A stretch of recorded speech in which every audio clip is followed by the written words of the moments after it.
Côtelettes et découpes au menu de cet épisode 8 de The Last of Us, comme affiché sur la devanture de la steakhouse de Todd.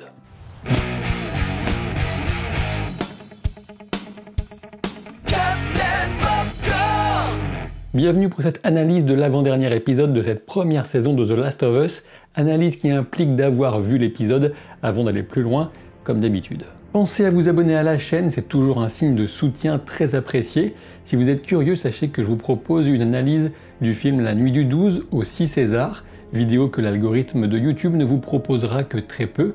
Enfin, pour ceux qui apprécient le jeu de rôle, rendez-vous en live demain mardi 7 mars à partir de 20h30 sur ma chaîne Twitch. Certains diront sans doute que le niveau d'action est trop variable dans la série, voire haché. Je n'ai pas changé d'avis depuis la semaine dernière, l'épisode 7 était certes lent et prévisible, mais ses belles qualités étaient ailleurs. Cette fois, on entre dans le dur avec un changement de perspective qui se confirme tandis qu'Ellie a maintenant la responsabilité de sa survie et surtout de celle de Joel. Cette notion d'inversion des rôles était à l'origine même de l'idée de la création du jeu vidéo The Last of Us. Un épisode qui s'ouvre sur la lecture des Écritures saintes pour les chrétiens.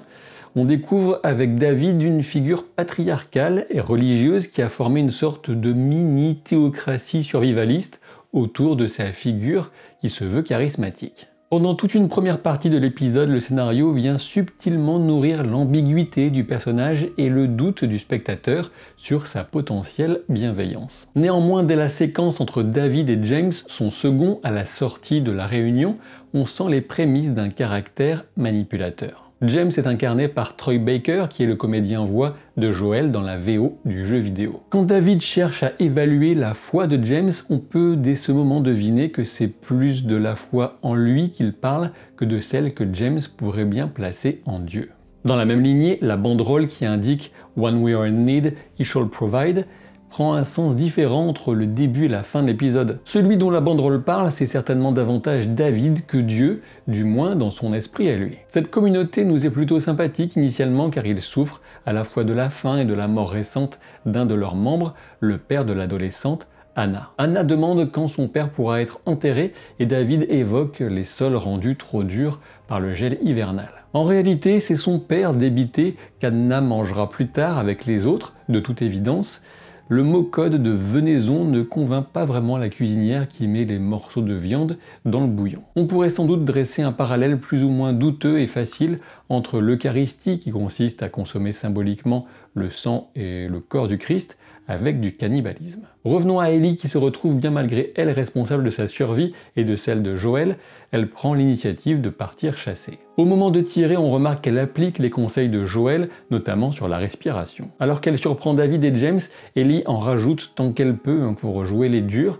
Alors c'est vrai, peut-être que la voix est trop forcée, c'est peut-être un poil too much et peu crédible, même s'il s'agit de nous transmettre l'idée de ce rôle qu'elle tente d'incarner en mini-Joel. Selon les showrunners, c'est sans doute dès que David découvre Ellie qu'il commence à entrevoir chez elle un potentiel qu'il veut s'approprier. Il devine aussi qu'il s'agit de l'adolescente qui a été aperçue par les leurs durant l'affrontement contre Joel et qui a coûté la vie au père d'Anna. Manipulateur aguerri, David va parvenir à doucement endormir la vigilance d'Ellie alors qu'ils sont installés dans cette scierie abandonnée. On a peut-être ici l'idée d'une inversion entre la proie et le prédateur, le tout s'inscrivant dans la continuité de la scène de chasse. La décision de David de laisser Ellie partir avec la pénicilline sert déjà son plan et ses intérêts, puisqu'il cherche à s'imposer aux yeux de l'adolescente comme une option de sécurité fiable. Si on pouvait encore nourrir un doute, à ce moment, le repas nous sert une scène difficile à digérer. Lorsqu'Anna interrompt David dans une vague contestation de sa parole,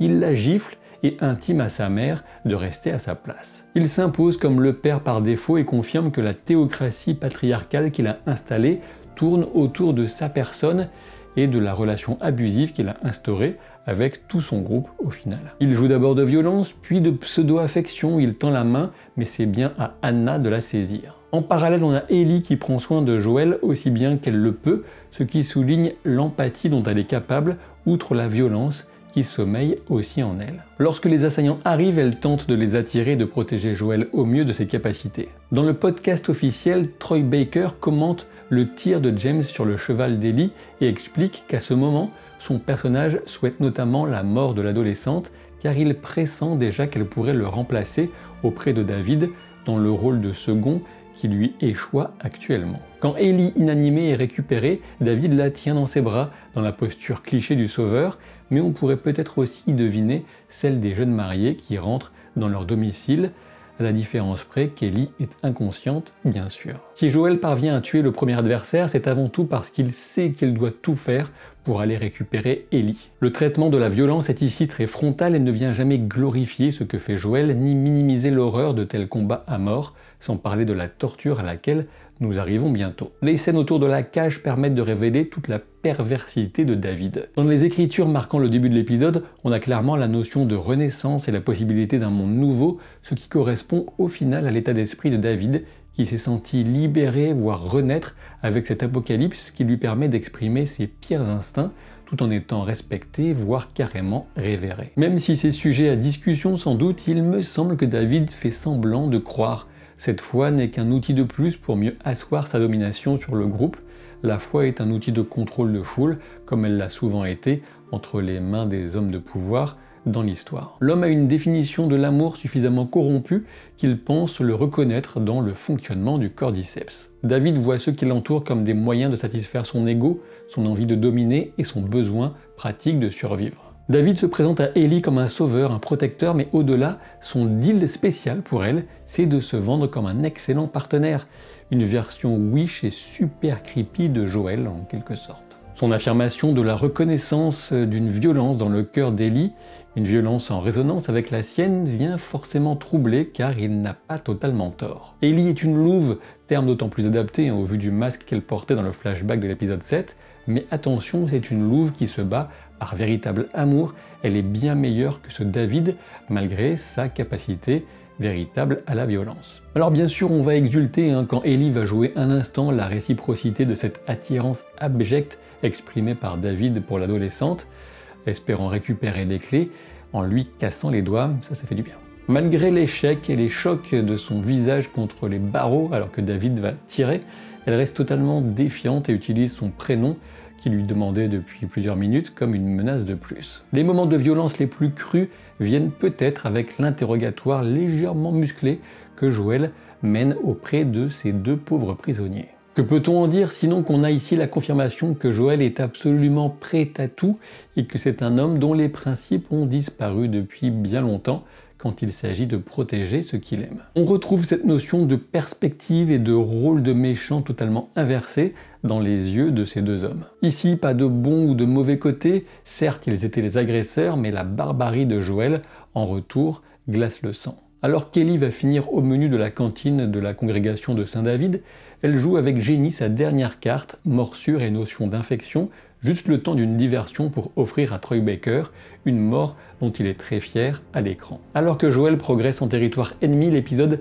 pousse le spectateur à l'attendre comme le sauveur providentiel d'Ellie, mais elle sera livrée à elle-même face à David, qui révèle l'étendue complète de son ignominie. L'incendie projette la scène dans une coloration infernale qui contraste totalement avec la neige virginale de l'extérieur. Bella Ramsey joue parfaitement le traumatisme et l'hébétement qui suivent ce déchaînement de violence pour sa survie contre un émincé de David sur son lit brisé. Si Joel n'a pas pu arriver à temps pour sauver Ellie physiquement ni pour lui épargner cette horreur, il vient au moins la repêcher émotionnellement alors qu'elle s'enfonçait dans un état de choc total. Joel l'appelle Baby Girl, ce qu'il n'avait pas fait depuis 20 ans avec sa fille Sarah, et c'est l'échange de regards qui permet à Ellie de savoir qu'elle a vraiment retrouvé un peu de sécurité auprès de lui. J'ai appris que dans le jeu, il y avait des infectés qui avaient notamment un rôle à jouer dans la confiance initiale qui se créait entre David et Ellie.